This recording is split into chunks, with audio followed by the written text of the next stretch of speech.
78% ప్రజాస్వామికంగా వారు ఓటు హక్కును వినియోగించుకోలేకపోవడం చాలా దురదృష్టకరం, బాధాకరం అధ్యక్ష. వారు చెప్పినట్టు ఎవరైతే ఓటు వేస్తలేరో ప్రశ్నించే హక్కు ఏ విధంగా కలుగుతుందని వారు ప్రస్తావన చేశారు. ఆ విషయంలో కూడా వారు ఓ మాట చెప్పారు, మూడోసారి ఓటు రాకుండా ఉంటే ఓటు తీయాలని. అదేవిధంగా పెద్దలు మా సోదరులు దయాకర్ గారు స్టాండర్డ్ డేటా ప్రజెంటేషన్ కావడానికి ఆస్కారం ఉంటుందని, వీలున్నంత వరకు అధ్యక్ష this only small amendment as far as possible.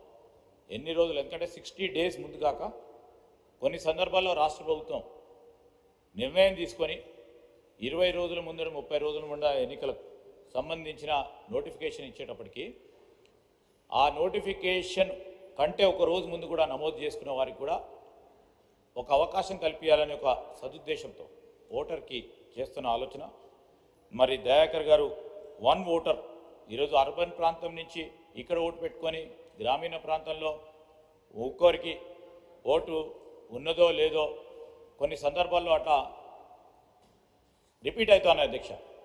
అవుతా ఉన్న సందర్భంలో మరి అవి కాకుండా ఉండాలని ఏదైనా ఎలక్షన్ కమిషన్ ఆఫ్ ఇండియా పరిధిలో ఉన్న అంశం అధ్యక్ష.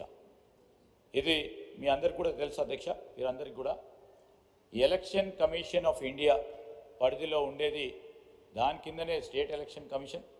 ఓటర్కు సంబంధించిన ప్రతి అంశం కూడా ఈరోజు కేంద్ర ప్రభుత్వం ఆధీనంలో ఉన్న సెంట్రల్ ఎలక్షన్ కమిషన్కు సంబంధించి ఎలక్షన్ కమిషన్ ఆఫ్ ఇండియాకు సంబంధించిన అంశం కనుక మీ ప్రస్తావనలు కూడా సమిష్టిగా ఎప్పుడు అవకాశం వస్తే ఆనాడు ప్రభుత్వ పరంగా కూడా ఇవన్నీ కూడా మంచి ఆలోచన చేసే క్రమంలో మంచి ప్రక్రియకు సంబంధించిన అంశం విషయంలో ముందుకు తీసుకెళ్లే ప్రయత్నం చేసే కార్యక్రమం చేస్తాం అధ్యక్ష.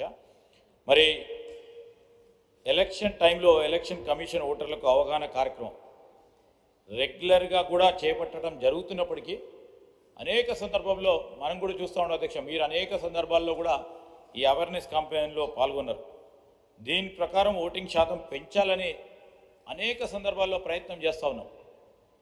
మరి అదేవిధంగా డబుల్ ఓటర్లకు సంబంధించి దయాకర్ గారు చెప్పినట్టు సంబంధిత ఎలక్ట్రల్ రిజిస్ట్రేషన్ ఆఫీసర్ ఈఆర్ఓస్ అంటే స్పెసిఫిక్ ఆర్డీఓస్కు తగిన చర్యలు తీసుకోవడానికి మేము చర్యలు చేపట్టే కార్యక్రమం ఇక్కడి నుంచి తీసుకోవడం జరుగుతుంది. మరి ఈసీఐ రోల్స్ మాత్రమే మనం ఇప్పటివరకు ఉపయోగిస్తూ ఉన్నాం, ఆ విధంగానే మరి ఉపయోగించే అవకాశం ఉంది. మరి ఎందుకు చెప్తా ఉన్నాను, యాజ్ ఎ మినిస్టర్ కూడా మా అధికారులు ఇచ్చే సమాధానం స్ట్రైట్గా వాళ్ళు చేసే ప్రక్రియ అని చెప్తా ఉన్నారు. కానీ we have a great concern also. Voters రావాలి, మీ ఓటు హక్కును వినియోగించుకోవాలి. మీరు అనుకూలమా ప్రతికూలమా లేకుంటే ఈ మధ్యలో న్యూట్రల్ నోటా కూడా అవకాశం ఉంది, దాన్ని ఉపయోగించుకునే ప్రయత్నం చేయాలి.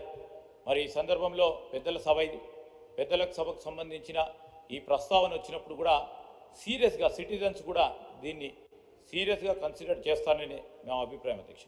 Thank you. కుమరయ్య గారు అధ్యక్ష నమస్కారం. ఇప్పుడు ఈ కంపల్సరీ ఓటింగ్ విధానానికి ఏదైనా గవర్నమెంట్ ఆఫ్ ఇండియాకు ఎలక్షన్ కమిషన్ కూడా ఏమన్నా గవర్నమెంట్ తరఫున కానీ మన కౌన్సిల్ తరఫున ఏదైనా రిజల్యూషన్ పాస్ చేసి పంపితే ఈ ఎలక్షన్ ఓటింగ్ కంపల్సరీ చేయడం ఎంతవరకు పాసిబిలిటీ అనేది ప్రయత్నం చేయాలని కోరిక. ఆనరబుల్ మినిస్టర్ సార్ ఇప్పుడే చెప్పారు అధ్యక్ష, చాలా సృజనాత్మకమైన వారి సజెషన్ ఇచ్చారు, తప్పకుండా ఒక ప్రొడక్టివ్ ఆలోచన ఇచ్చారు. కానీ